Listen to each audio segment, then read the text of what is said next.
Shema Patino, urakaza neza mu ijuru mu rubanza. Ngonde unyise ngonde.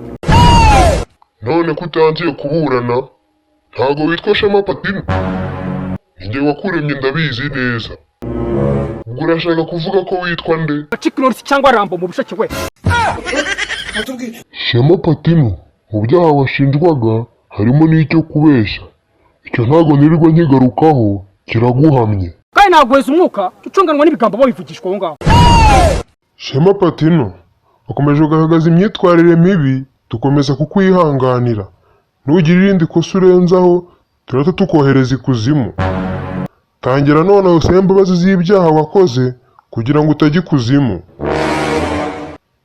Kandi ugiye ikuzimu, ndagira ngo nkwibutse yuko uba ugiye gupfa. Niba ngombwa tunapfe we.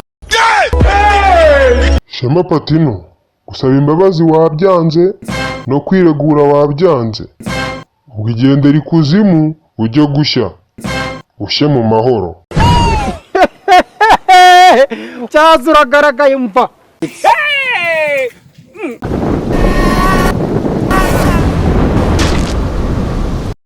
Ha.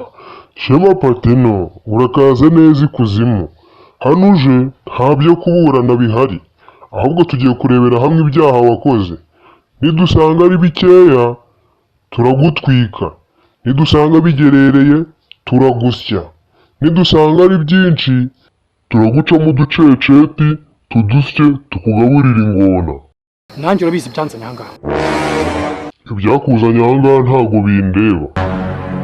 Tugira ngo dutangire tujye mu makosa wakoze. Dusubiremo indirimbo waririmbaga ukiri mu isi. Mubirebe ngibyo Yesu ni ku murongo. Uzaze mubirebe ngibyo Yesu ni ku murongo. Ngibyo Yesu ni ku murongo. Yesu ni ku murongo. Ngibyo Yesu ni ku murongo. Yesu.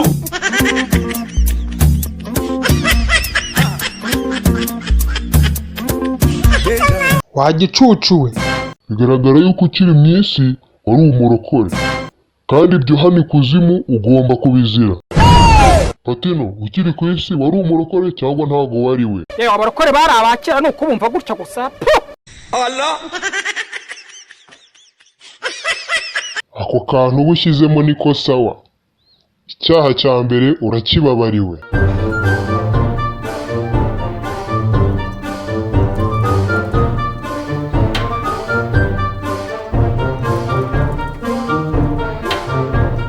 Patino, subiramo amasengesho wasenga gukiri mu isi. Mana waravuze kuzahaba, waravuze kuzabibakorera, wari aterida, wari warakora ubukwe, wari waratwitisha umugore we. Yesu. Wagicucu urumva ukuntu wasengaga nk'uri mu mwuka. Ayayayayaya, birandakaje cyane. N'imbabazi nari nakugiriye ndetse nzikuraho. Nta nubwo nshaka kongera kukubona mu maso yanjye. Genda bagucamo uduceceti, nibarangiza badusye, nibarangiza badutwike, ivuba rigaburira ingona. Va mu maso. Yesu.